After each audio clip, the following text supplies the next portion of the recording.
봄바다. 박교숙.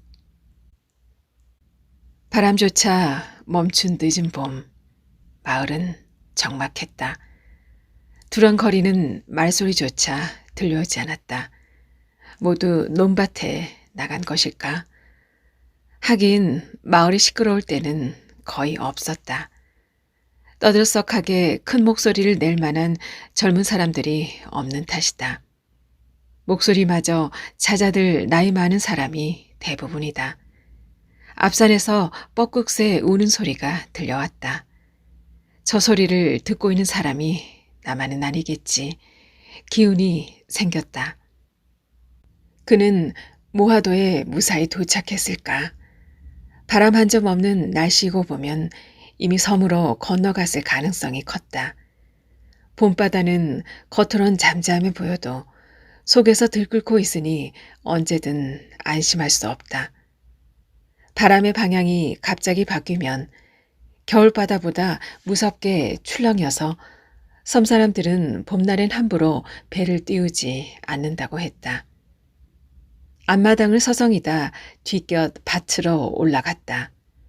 너른 들판 너머로 바다가 있는 곳을 바라보았다. 누런 보리밭만 넓게 펼쳐져 있을 뿐 바다는 보이지 않았다. 보리밭 끝 작은 둔덕이 해송들이 바다를 가렸다. 물이 지어 서 있는 소나무들이 없었다면 바다에 떠있는 모하도가 희미하게나마 보였을까. 검은 봉지를 손에 들고 보리밭 사이길을 걸어오는 정우가 보였다. 또 해초를 뜯어 가져오는 모양이었다. 정우는 나를 못 보았는지 집을 향해 열심히 발걸음을 옮겼다. 나는 뒷밭에서 내려와 대문을 열고 정우를 기다렸다. 선생님, 왜 밖에 나와 계세요? 뒷밭에서 보니 정우가 이쪽으로 걸어오더라. 휴일인데 모하도에서 오늘 왜 나온 거니? 엄마 병원 가는 날이에요. 그렇구나. 낮아지는 내 목소리에 아랑곳하지 않고 정우 대답은 밝고 또렷했다. 아버지랑 나는 내일 돌아올 거예요. 엄마는 며칠 입원해야 하고요. 결석하지 않을 테니 걱정하지 마세요, 선생님. 그래, 잘 다녀와. 그럼 오늘 모하도엔 아무도 없겠구나. 예, 낚시꾼 한 사람 말고는요. 선생님이 우리 집 좀 지켜주실래요? 주말이면 낚시꾼들이 가끔 들어와요. 해초를 뜯어가는 것까지는 말리지 않는데 섬에서 자라는 나무를 뽑아가거나 돌들을 자꾸 주워가요. 그러다 섬까지 훔쳐갈까 걱정이라며 아버지가 노발대발해요. 돌을 줍다 아버지한테 걸리면. 정우는 말을 멈추고 주먹을 불끈 쥐더니 눈앞에 들이대고 흔들었다. 죽어요. 아버지가 어찌나 큰 소리로 혼을 내는지 나중엔 사람들이 싹싹 빌기까지 한다니까요. 돌을 가져가지 말라고 플래카드라도 걸어야겠대요. 돌을 집어가면 죽어라고 써서 선착장에 걸어둘 생각을 하니 웃음이 나왔다. 낚시꾼은 언제 들어온 거야? 아침에요. 자고 간다고 해서 엄마가 집에서 묵어도 된다고 하는 것 같던데요. 내일까지 모하도에 있을 건가 봐요. 정우는 검은 봉지를 건네고 돌아섰다. 잘 다녀와. 힘내. 힘내라는 내 목소리가 어색하게 귓가에 들러붙었다. 검은 봉지를 열었다. 너프 가사리였다. 너프 가사리를 처마 밑 그늘에 널었다. 정우는 가끔 학교 오는 길에 해초를 뜯어서 내게 갖다 주었다. 배를 타기 전 갯바위에서 잠깐 해초를 뜯는다고 했다. 톳, 모자반, 청각, 붉은 가사리 등 가져오는 가지수도 많았다. 정우가 해초를 가져오면 고모가 그늘에 쏟아 널었다. 그런 날 저녁이면 꼬들꼬들 마른 해초로 고모는 반찬을 만들었다.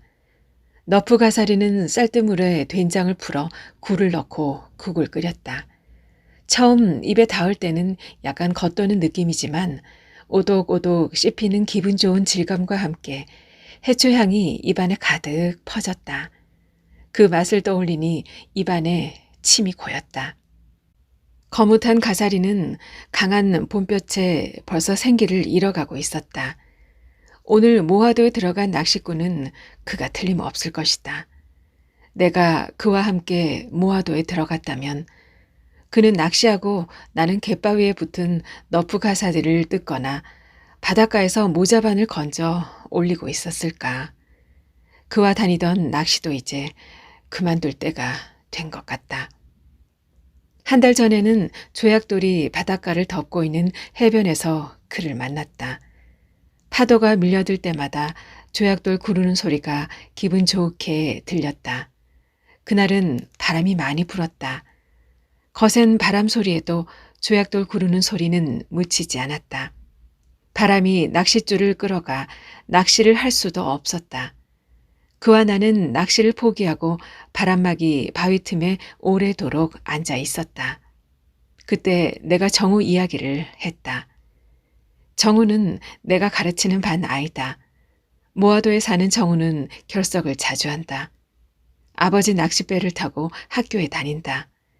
모하도는 연지도에 딸린 작은 섬이다. 강풍이나 안개로 배를 띄우지 못하면 학교에 오지 못한다. 천재지변이 이유이니 나무랄 수도 없다. 두서없이 조잘조잘 그에게 얘기했다. 내 반 아이가 되기 전부터 나는 정우를 알고 있었다. 배를 타고 학교에 다니는 아이는 정우가 유일했고 아이의 노랫소리는 한번 들으면 결코 잊을 수 없었다. 작년 봄서풍 때였다. 내가 연지초등학교로 옮겨온 첫 해였다. 고만고만하게 그다지 다를 게 없는 아이들 장기자랑이 이어지고 있었다. 까무잡잡한 3학년 아이가 쭈뼛거리며 걸어나와 학생들 앞에 섰다. 학생들의 와 하는 박수 소리가 예사롭지 않게 들리긴 했다. 이발할 때가 지났는지 덥수룩한 머리가 이마를 덮어 까만 눈동자가 더욱 도드라져 보였다. 학교에서 1시간을 걸어 올라온 상산은 연지도에서 가장 높은 산이다. 상산 중턱쯤에 잔디가 곱게 자란 평지는 학생 전체가 앉아도 많이 남았다. 잔디밭에 앉으면 섬의 전경이 한눈에 들어왔다. 성산 뒤쪽 연지도와 육지를 잇는 다리 그 반대편으로는 끝이 보이지 않는 바다가 넓게 펼쳐져 있었다. 연지도를 둘러싸고 있는 바다에는 점점이 떠있는 작은 섬들이 많았다. 한숨이 절로 나오는 풍경이었다. 작은 배가 가끔 느리게 움직일 뿐 바다는 잠잠했다. 바다는 멀고 아득하고 내가 근무하는 학교는 손바닥보다 조금 더 커 보였다. 아이의 노랫소리가 들려왔다. 첫 음절이 나오는 순간 그 소리가 내 가슴을 때렸다. 통증 같은 것이었다. 어린아이다운 가는 목소리에 청한 울림이 넓게 퍼졌다. 그런데 노래의 서러움과 애절함이 잔뜩 묻어나왔다. 무표정에 가까운 굳은 얼굴을 한 채 서러움에 겨운 목소리로 노래를 불렀다. 저 어린아이가 뭘 알고 부르는 걸까? 자신의 목소리가 누군가를 한없는 슬픔으로 빠져들게 한다는 걸 알까? 끊어질 듯 길게 이어지는 노랫소리가 멀리까지 퍼져나갔다. 잔잔한 바다가 내려다 보이는 산 중턱에서 봄소풍 나온 모두는 숨죽인 채 아이의 노래를 들었다. 모하도에 가고 싶다는 마음을 그때부터 가졌을 것이다. 올해 내 반 학생이 된 정우가 결석을 자주 한 탓에 다녀와야겠다는 결심이 강해졌다. 그러고도 차일피일 미루다 2주 전에야 겨우 모하도에 다녀올 수 있었다. 그와 내가 앉아있던 바위는 바람막이가 되어주긴 했지만 바람 소리까지 막아주진 못했다. 드센 바람 소리 때문에 목소리가 크게 나왔다. 어쩌면 몇 마디쯤은 바람 소리에 묻혔을 것이다. 내 얘기가 끝나자 그는 다음 달엔 모하도에서 만나자고 했다. 내 반 아이가 사는 곳이야. 문제될 게 뭐야? 그의 대답은 단호했다. 모아도는 바람이 많아. 정우가 결석을 자주 한다고 했잖아. 섬에 발이 묶이면 월요일에 학교 출근도 못할걸. 고모가 그러는데 봄바다는 짐작할 수가 없대. 언제 뒤집힐지 아무도 모른다는 거야. 보기엔 잔잔하지만 속으로 들끓고 있어서 한시도 마음을 놓을 수 없다고 했어. 그런 위험을 감수하면서까지 모아도에 갈 필요는 없잖아. 아니, 나는 가고 싶어. 이 바람 소리 들어봐. 넌 바닷가 봄바람을 잘 몰라. 잠시 말을 멈추고 바람 소리를 들었다. 민박집 주변을 감싸고 있는 나무들은 바람에 휘둘려 제멋대로 휘어졌다. 연두빛 새순 위에 떨어져 내리는 봄볕은 맑고 강렬했다. 유나, 학교 생활 잘해? 누가 담임이야? 우리가 아는 사람이야? 우리란 말을 내뱉으며 거기에는 그와 나, A까지 포함되어 있다는 생각이 스쳤다. 그와 나는 다시 말을 멈추고 바람 소리를 들었다. 유나가 학교에 들어갔다는 얘기를 그가 했다. 그렇구나. 벌써 그렇게 됐구나 하고 대답했으나 가슴속에서 뭔가가 쿵 내려앉았다. 그는 졸업과 함께 도서 지역에 있는 학교들을 옮겨 다니며 근무했다. A와 결혼하면서 그는 모교가 있는 K시로 근무지를 옮겼다. 그가 A와 결혼한 다음 해 나는 그 도시를 떠나 도서 지역 학교를 자원했다. 예전에는 그가 K시에 있던 나를 만나러 오거나 내가 그가 근무하는 곳으로 내려가곤 했다. 오랜 시간을 그렇게 보냈는데 불현듯 그가 A와 결혼을 해버렸다. 결혼한 이후에도 그와 나는 두어 달에 한 번쯤 만났다. 내가 도서 지역 학교로 내려오고 난 후에는 그가 나를 만나러 왔다. 전에는 한 번도 만져본 적이 없던 낚시 도구들을 챙겨서 왔다. 매주 만나던 것이 두어 달로 줄어들었을 뿐 둘이 있을 땐 전과 다르지 않았다. 내가 근무하는 학교에서 멀지 않은 저수지나 강가에 텐트를 치고 하룻밤을 보내고 그는 집으로 돌아가곤 했다. 그렇게 시작된 낚시는 바다로까지 넓혀졌다. 그가 아침 일찍 혼자 모화도에 들어갔구나. 정우가 사라진 대문을 바라보면서 같은 생각을 수없이 반복했다. 연지도는 육지와 다리로 연결되어 있어 바람이 불어도 괜찮았다. 모화도는 연지도에서 배를 타야 하고 바람이라도 불면 발이 묶여 학교에 결근할 수도 있다.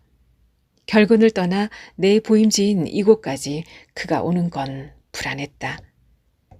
아까부터 뻐꾹새 소리가 끊어졌다 이어지고는 했다.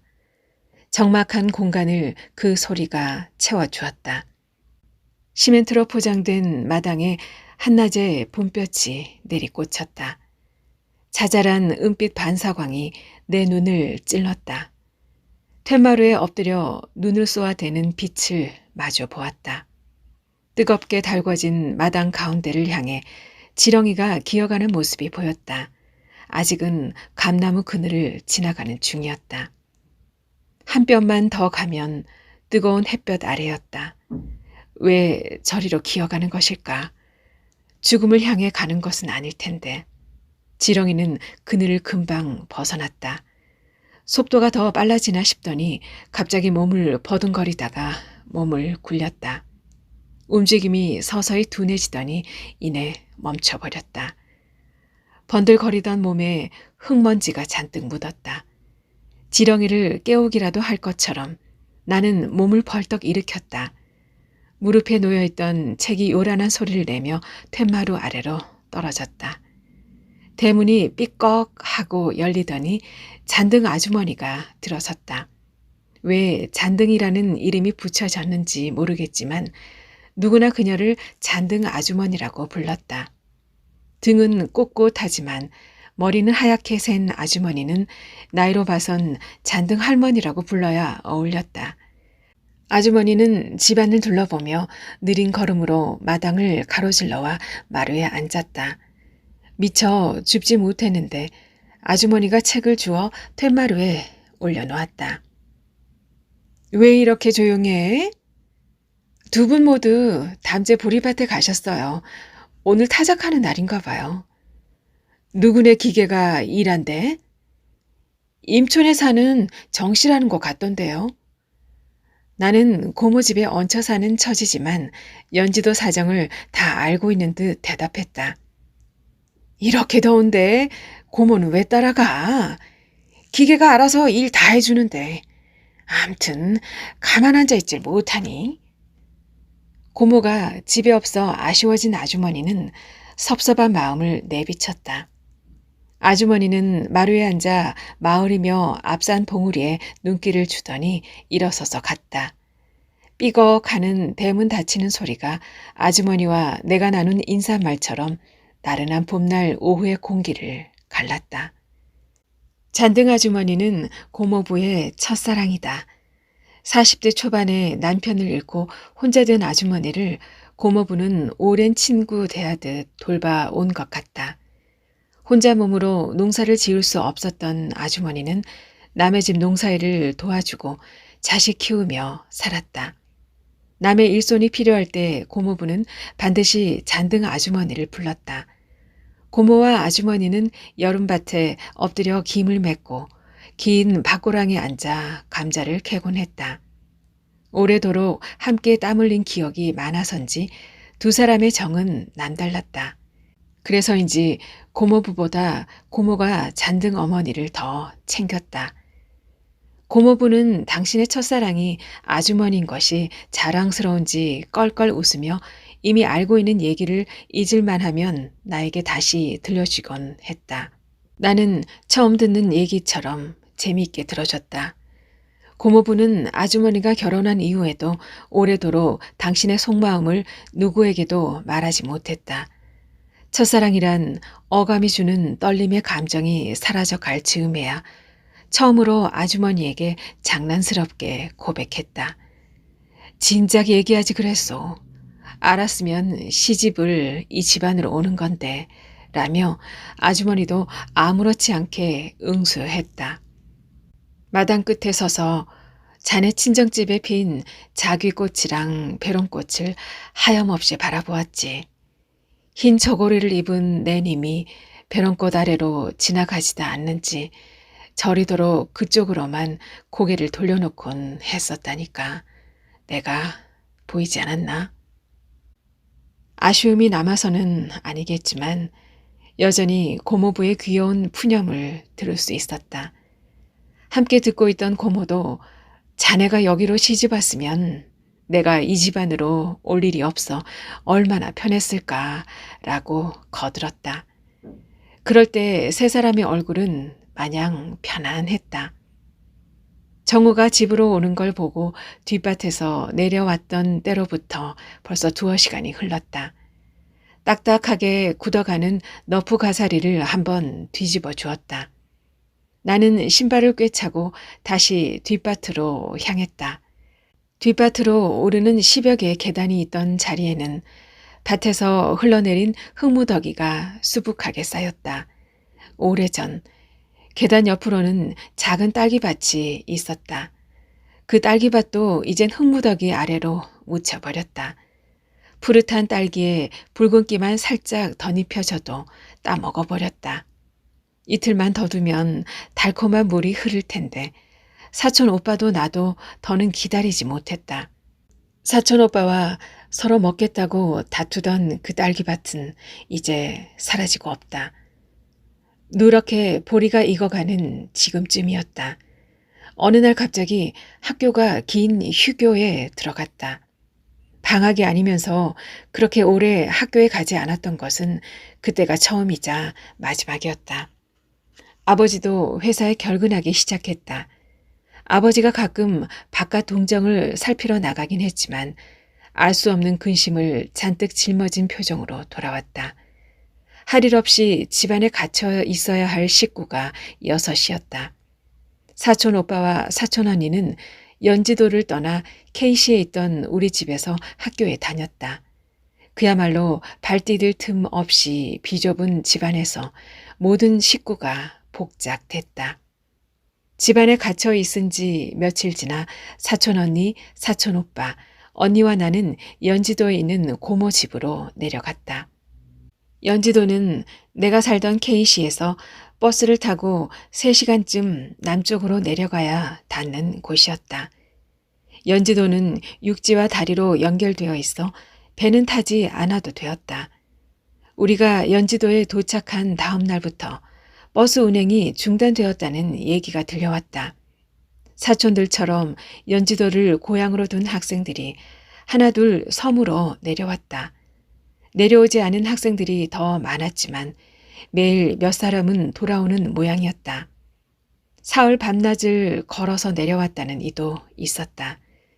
고모 집과 담 하나를 사이에 둔 옆집 아이들은 집으로 돌아오지 않았다. 대학생과 고등학생 아들이라고 했다. 옆집 아주머니는 자주 담 너머로 고모와 작은 소리로 얘기를 주고받곤 했다. 집안에서 시끄럽게 노는 것이 못마땅했던지 고모는 뒷밭으로 우리를 내몰았다. 누렇게 익어있던 뒷밭 보리를 베라고 했다. 사촌 오빠와 나의 언니는 중학생이었고 사촌 언니는 갓 고등학교에 입학한 때였다. 고모 집은 마을이 한눈에 내려다 보이는 높은 곳에 있었다. 조금만 큰 목소리로 웃어도 그 웃음소리가 온 마을에 울려 퍼져나갔다. 보리밭은 고모 집 뒷곁과 다 있었다. 집에서 오른쪽으로 돌아 텃밭을 지나면 10여 개의 계단이 나왔다. 가파른 계단을 올라가면 너른 들이 시작되는 첫 번째 밭이었다. 나에게 보리를 베는 경험은 처음이었다. 사촌 오빠도 나와 다르지 않아 보였다. 누구도 보리 베는 것에 열중하지 않았다. 집안에서 웃고 놀던 것이 보리밭으로 옮겨왔을 뿐이었다. 노는 공간은 더 넓어졌고 마음은 더 자유로웠다. 해가 질 무렵이면 사촌 오빠는 마당가에 서서 노래를 부르곤 했다. 노랫소리를 들은 고모가 황급히 오빠를 방 안으로 들여보냈다. 보리밭에서 부르는 오빠의 노랫소리는 한결 커졌다. 덩달아 언니도 오빠의 노래를 따라했다. 고모는 사색이 되어 밭으로 올라와 노래 부르는 걸 막았다. 보리 베는 일에 도무지 재미를 붙일 수 없었던 나는 낫을 들고 천천히 보리 이랑을 걸었다. 움푹 팬 보리 이랑을 따라 밭 가장자리까지 오갔다. 한 칸씩 옮기며 이랑을 걷다가 문득 걸음을 멈추었다. 눈앞에 이상한 것이 보였다. 마르지 않은 붉은 흙더미가 수북하게 쌓여 있었다. 누군가가 만들어 놓은 것처럼 정교했다. 보리 이삭을 잘게 부숴 붉은 흙더미를 덮어두기까지 했다. 낫으로 흙더미를 헤치자 연분홍 살이 오른 새끼 쥐들이 올망졸망 모여 있는 게 보였다. 놀라 비명을 지르자 사촌 오빠와 언니들이 뛰어왔다. 오빠와 언니들이 오자 놀랐던 마음이 조금 진정되었다. 나는 가까이 다가가 다시 흙더미를 들여다보았다. 10여 마리의 새끼 쥐들이 눈도 뜨지 못한 채 서로의 몸을 파고들 듯 모여 있었다. 엄마 쥐는 보이지 않았다. 사촌 오빠가 쥐구멍 가까이 다가가더니 새끼 쥐 한 마리를 들어 나에게 던졌다. 새끼 쥐는 내 발등에 떨어졌다. 나는 펄쩍 뛰면서 내가 내지를 수 있는 가장 큰 괴성을 질러대며 집으로 달려 내려갔다. 괴성을 듣고 고모가 집안에서 뛰쳐나왔다. 사촌 오빠가 언니들까지 괴롭히는 모양이었다. 언니들이 놀라 내지르는 소리와 오빠의 웃음소리가 건넌 마을까지 들릴 듯했다. 재빨리 고모가 뒷밭으로 뛰어 올라갔다. 벌써 3번째 걸음이었다. 고모를 따라 나도 다시 뒷밭으로 올라갔다. 고모는 사촌 오빠에게 뛰어가 큰 소리가 나도록 손바닥으로 짝짝 등을 때렸다. 그 웃음소리 흘려내지 말라고 했지. 등이 아픈지 오빠는 몸을 뒤채며 고모에게 대들었다. 노래 부르지 말라고 했지. 웃는 것도 안 돼. 고모는 잠시 머뭇거리더니 웃지도 마 하고 소리쳤다. 그리고 넌 그 쥐새끼가 뭐가 무섭다고 온 마을에 다 들리도록 괴성을 질러대니 지금 때가. 이번에는 나였다. 그러더니 고모는 갑자기 말을 멈추고는 휙 돌아서 가버렸다. 오빠는 자기가 던진 새끼 쥐들을 모아 제자리로 돌려놓았다. 겨우 한 모퉁이 베어냈을 뿐인 보리밭은 우리가 뛰어다닌 흔적들로 곳곳이 움푹움푹 꺾였다. 붉은 노을이 내려 보리밭은 황금빛으로 번들거렸다. 심드렁해졌나 싶었는데 오빠는 다시 노래를 부르기 시작했다. 집마다 이상한 소란과 침묵이 찾아왔다. 케이시에서 내려온 아이들이 있던 집에서는 시끄러운 소리가 끊이지 않았고 그때까지 내려오지 못한 자식을 둔 집에서는 침묵이 감돌았다. 들판에서는 볼이 타작하는 기계음이 종일토록 들려왔고 기계음이 들리는 곳은 어김없이 뿌연 먼지가 날렸다. 요즘은 보리 경작지도 많이 줄어들었다. 끝에 닿을 수 없을 것처럼 넓게만 느껴졌던 들판이 이제는 그다지 멀어 보이지 않았다. 들판은 보리 대신 감자를 심거나 다른 작물로 대체된 곳이 많았다. 고모의 뒷밭은 여전히 누런 보리가 익어가고 있었다. 갑자기 바람이 불어와 내가 쓰고 있던 모자를 날려보냈다. 모자는 보리 위에 떨어졌다. 바람이 스치고 간 자리마다 보리 이삭이 일제히 고개를 눕혔다 일어서곤 했다. 바람을 따라 연주라도 하듯 보리 이삭의 고갯짓이 바쁘게 움직였다. 바람으로 드높아진 파도 소리에 그가 놀라지는 않을까. 바위에 부딪힌 파도가 그의 옷 위에 흠뻑 떨어지지는 않을까. 마음은 온통 모화도로 쏠렸다. 보리밭 가장자리 두렁에서 쑥을 한 줌 뜯었다. 봄이 깊어져 대가 한 발이나 올라온 쑥을 손으로 젖히고 그늘진 곳에 자란 여린 쑥만 골라 뜯었다. 텃밭에 자라고 있는 부추를 섞어 부침개를 만들 생각을 하며 뒷밭을 내려왔다. 고모가 마루에 앉아 있었다. 일 마쳤어요? 아니, 잠깐 들렀어. 곧 다시 나가야 해. 잔등 아주머니 다녀가셨어요. 이따 또 오겠지. 정우 왔다 갔어? 오늘은 너프 가살이네. 저녁에 국 끓이면 되겠다. 오늘은 학교 가는 날도 아닌데 섬에서 왜 나왔다니? 엄마 병원에 간다고요. 그렇구나. 너는 오늘 친구들 내려온다고 하지 않았어? 모하에 들어간다고 했잖아. 자기들끼리 벌써 들어갔어요. 바람이 부는 것 같죠? 바람이야. 늘 부는 건데 뭘. 이러다 또 잦아들겠지. 나는 고모에게 거짓말을 했다. 그 남자 혼자 내려온다고 말할 수는 없었다. 고모가 나가고 난 뒤 나는 다시 마루에 등을 대고 누웠다. 처마 아래 그늘에서는 정우가 두고 간 너프가사리가 꾸들꾸들 말라갔다. 정우의 3학년 담임이었던 나 선생은 자기가 담임일 때는 아무것도 들고 오지 않더니 왜 정 선생에게만 뭘 그리 갖다 드리는지 모르겠다며 정우 녀석 혼내놓고 말 테다 하고 자주 농담을 했다. 정우가 이제야 바닷말을 뜯을 수 있을 만큼 컸나 봐요. 내 대답은 자주 바뀌었다. 웃음소리가 한바탕 번지고 지나가면 그뿐이었다. 바람이 더 거세졌는지 파도 소리가 크게 들려왔다. 깊은 밤에는 자주 들렸지만 한낮에 공기를 뚫고 이곳까지 들려오는 건 드문 일이었다. 아마도 내가 거기에만 집중하고 있어서인지도 모르겠다. 마루에 놓인 책이 바람에 휘리릭 넘어갔다. 바람은 더 거세질 기세였다. 모하도에 혼자 있을 그가 걱정되었다. 대학 입학 면접을 보던 날 그를 처음 만났다. 오랜 시간이 많은 기억을 지워버렸다.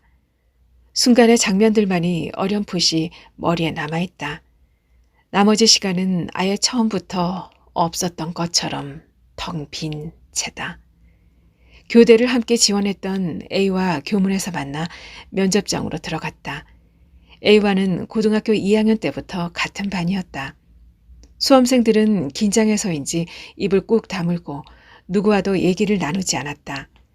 나와 A도 그래야만 할 것 같아 내내 입을 열지 않았다. 교실을 옮겨가며 면접을 봤던 것 같다. 아마도 마지막 면접 시간이었을 것이다. 무용실이나 체육관으로 쓰일 것 같은 넓은 공간이었다. 바닥엔 마루가 깔려 있고 교실의 2배쯤 되는 넓이였다. 면접관이 앞에 놓인 의자에 앉아 있었고 재학생들이 주변에 서 있었다. 수험생들에게 외투를 벗게 한 후 좌우로 나란히 세웠다.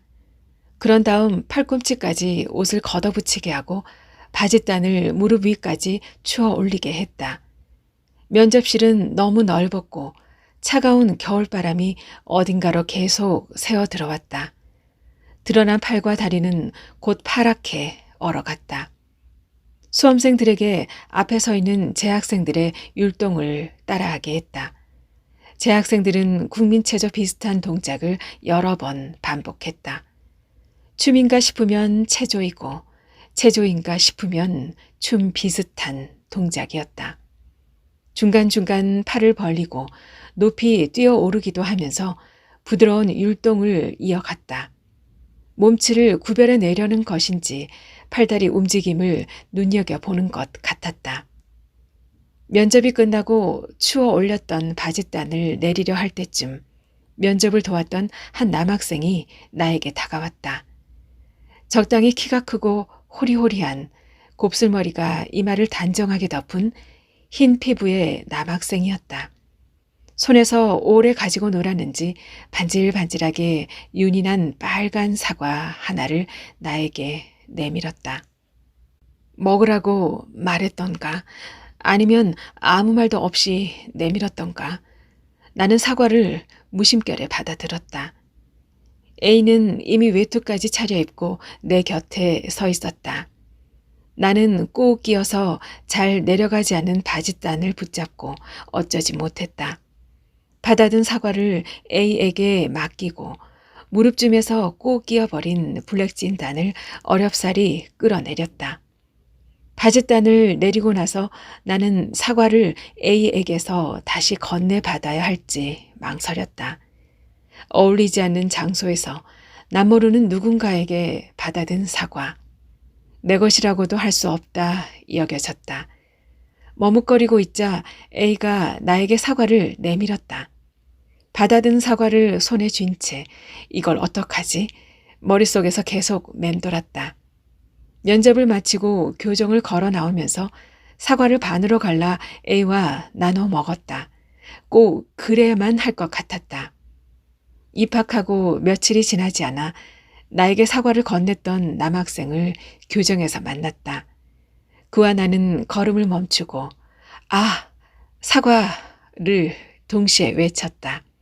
그는 4학년 학생이었다. A는 수업을 마치면 집까지 걸어서 갔다. 1시간은 걸리는 거리였다. 아르바이트라도 해서 교통비 정도는 스스로 벌어들일 만한 주변머리도 A에겐 없었다. 왜 걸어가? 라고 물으면 그냥 운동 삼아 라고 말할 뿐이었다. 버스를 타고 집으로 돌아가다 보면 혼자 걸어가는 A가 창밖으로 보이곤 했다. 때로는 그와 함께 버스를 타고 가다 A를 보기도 했다. 바람이 좀 잦아들었는가 보았다. 마당가 오동나무 이파리의 움직임이 안정되었다. 마당에 떨어지던 햇살의 기운이 한결 부드러워졌다. 마루 끝에 걸쳐있던 처마 그늘이 마당 복판까지 기어 나갔다. 봄날의 하루가 서서히 저물어가고 있었다. 어디에서 만났는지 고모와 잔등 아주머니가 함께 집으로 들어왔다. 대문 두 짝을 열어 집 안으로 경운기를 들였다. 고모부가 몰고 온 경운기 위에는 오늘 타작한 보리 가마니가 쌓여 있었다. 창고 문을 열어 경운기에 쌓인 보리 가마니를 내려 옮겼다. 고모와 나는 저녁을 준비했고 고모부와 아주머니는 마루에 앉아 두런두런 얘기를 나눴다. 낮에 집에 들렀던 아주머니가 담제밭으로 고모를 찾아간 모양이었다. 어둑어둑해지는 시각 저녁을 차려 둘러 앉았다. 상에 오른 너프 가사리 국을 떠먹으며 고모부가 말했다. 정우가 다녀갔구나. 너프 가사리가 상에 오른 걸 보니 그 아이 아버지는 개차발인데 정우는 바지런하고 야무진 것 같더구나. 정우가 누군데 너프 가사리를 왜 그 아이가 가져와? 잔등 아주머니가 국을 입으로 가져가다 물었다. 모하에 사는 사람 있잖아. 섬에 살던 두 집을 쫓아내고 지금은 혼자 섬을 차지하고 사는 외지 사람. 아, 그 사람이 술 마시고 행패 부려서 못 견디고 모하에서 이사 나온 사람들이 있었지. 잘 됐지 뭐. 좁디 좁은 섬에서 더 오래 살아 못하게. 개차반 그 사람 아들이 우리 정 선생에게 맨날 바닷것들을 가져다 주잖아. 앞뒤가 맞지 않았으나 고모부와 아주머니의 대화는 매끄럽게 이어졌다. 누가 누구인지 지칭하지 않아도 소통하는데 문제가 없었다. 듣고 있던 고모도 못 알아들을 건 없었다. 정우 아버지가 젊은 시절 도시에서 건달 노릇을 했다는 소문이 돌았다. 본인 입에서 직접 들었다는 사람들이 있었다. 정우 아버지가 도시 생활을 접고 섬에 들어온 건 정우를 낳기도 전이었다. 몇 해를 함께 살던 이웃 두 집이 연지도로 이사 나온 후에도 정우네는 모하에 남았다. 하루 걸러 겪게 되는 정우 아버지의 술주정이 지겨워 이웃들이 모하를 나왔다는 얘기가 있으나 우스갯소리인 게 분명했다. 소문이란 재밌게 꾸며지기 마련이다. 술주정이 없던 건 아니겠지만 그게 섬을 나오게 된 계기는 아니었을 것이다. 내가 모하에 들어갔을 때 이사 나온 이웃들과 정우 아버지가 마주 앉아 술을 마시고 있었다. 쑥 부침개가 맛나네. 우리 정 선생이 또 심심했던 모양이구나. 고모부가 쑥 부침개를 먹으며 농담을 건넸다. 내가 만들어낸 반찬이 상에 올라올 때면 고모부는 잊지 않고 꼭 한마디씩 했다. 남쪽 섬의 들판은 어느 계절이든 먹을거리가 풍성했다. 일하느라 바쁜 섬 사람들은 나와 같은 여유가 없었다. 봄이 시작되면 곧 푸른 싹들이 들판을 덮어갔다. 봄날 들판은 어지럼증을 일으킬 정도로 하루가 다르게 변했다. 자고 일어나면 한 뼘씩 쑥쑥 자라는 들판이 무섭게 느껴지기도 했다. 나는 푸른 싹이 봄볕에 드생 기운을 품기 전 여린 싹을 골라 식탁에 올리곤 했다. 학교에서 돌아오는 길에 논두렁 풀숲에 보이는 연한 미나리를 뜯어와 고추장에 무치거나 부침개를 만들어 식탁에 올렸다. 집 뒷곁 언덕을 봄부터 여름까지 머윗잎이 덮었다. 이른 봄 머위를 데쳐서 된장에 무치면 쌉싸래한 향이 콧속까지 스며들었다. 고모가 상을 차리는 동안 끼어들어 서툰 손놀림으로 반찬 한 가지를 만들어내곤 했다. 가을에 먹는 냉이는 봄 냉이 맛을 훨씬 웃돌았다. 볕이 잘 드는 밭자락에 뭉텅뭉텅 자란 냉이를 캐와 데쳐서 참기름과 소금, 참깨를 뿌려 무쳤다. 거친 냉이 잎을 살짝 씹으면 진한 향이 입안 가득 퍼졌다. 어김없이 고모부의 반찬 투정이 시작되었다. 정 선생 아니었으면 가을 냉이 무침을 살아생전 맛볼 수도 없었을 거라는 둥 슬슬 고모 비위를 건드렸다. 들을 때마다 무안해지곤 했다. 심심해서 그러는 거예요. 이 사람은 지천으로 널린 이런 만난 것들을 왜 상에 올리지 않는지 모르겠다. 기껏 하는 것이 지겹도록 늘 먹는 것들이지. 왜 밭에서만 나는 것들이 있잖아. 이른 봄에 먹었던 자원형 나물은 떠올리기만 해도 입안에 침이 고인다. 어서 내년이 와서 자원형 나물을 또 먹을 수 있었으면 좋겠구나. 자운형이 문헌을 뒤덮었던 이른 봄은 벌써 가버렸다. 고모가 조물조물 만들어내는 반찬에 비하면 내가 하는 건 소꿉장난 수준이었다. 나는 자꾸 너프가사리 국으로 손이 갔다. 고모부도 국한 대접을 말끔하게 해치웠다. 집으로 돌아가겠다는 잔등 아주머니를 붙잡은 건 고모였다. 설거지를 끝낸 고모는 일어서려는 아주머니를 손으로 잡아 끌며 다시 앉혔다. 길도 어두운데 그냥 여기서 자고 가. 집에 가도 기다리는 사람도 없는데 굳이 가려고 그래. 못 이기는 척 아주머니도 다시 앉았다. 바람은 잦아들었다. 검은 먹물처럼 퍼진 어둠이 마을을 뒤덮었다. 가로등은 등 아래 작은 조각 어둠만 걷어낼 뿐 깊어진 어둠 속에서 바늘구멍만큼의 존재감도 없었다. 희미하게 파도 소리가 들려왔다. 봄날 하루, 몇 번째 올라왔는지 모를 뒷곁 보리밭, 아무것도 보이지 않았다. 칠흑 같은 어둠 속을 걸어 곧 집으로 내려오고 말았다. 벌써 불이 꺼진 안방에서는 두렁거리는 말소리가 새어나왔다. 내가 자리에 눕고도 오래도록 말소리는 그치지 않았다. 나이 들면 초저녁 잠은 많아지고 새벽 잠은 없어진다더니 그것도 아닌가. 속삭이듯 낮은 소리가 끊어졌다 싶으면 다시 이어지길 되풀이했다. 무슨 말을 하는지 알아들을 수 없었으나 누구의 목소리인가는 구별되었다. 마치 정해놓기라도 한 듯 세 사람이 번갈아 가며 더 짧지도 길지도 않게 얘기를 주고받았다. 그 즈음 들어 잔등 아주머니가 고모 집에서 자고 가는 날이 많아졌다. 사촌 언니가 언니에게 귀옛말로 속삭이던 말이 떠올랐다. 우리 아빠에게 작은 부인이 생길지도 몰라. 작은 부인? 하며 눈을 동그랗게 뜨고 언니가 사촌 언니를 바라봤다. 작은 부인. 쪼르르 달려가 일러바친 언니에게 고모는 너희들은 별 희한한 소리를 다 하는구나 하고 웃어 넘겼다. 그 작은 부인이 될 뻔했던 잔등 아주머니와 고모부와 고모는 너른 방에 나란히 누워 잠이 들었다. 자식들이 모두 떠나고 없는 한적한 집에 모여 셋이 함께 사는 것도 나쁘지 않아 보였다. 나는 낮에 읽던 책을 집어들었다.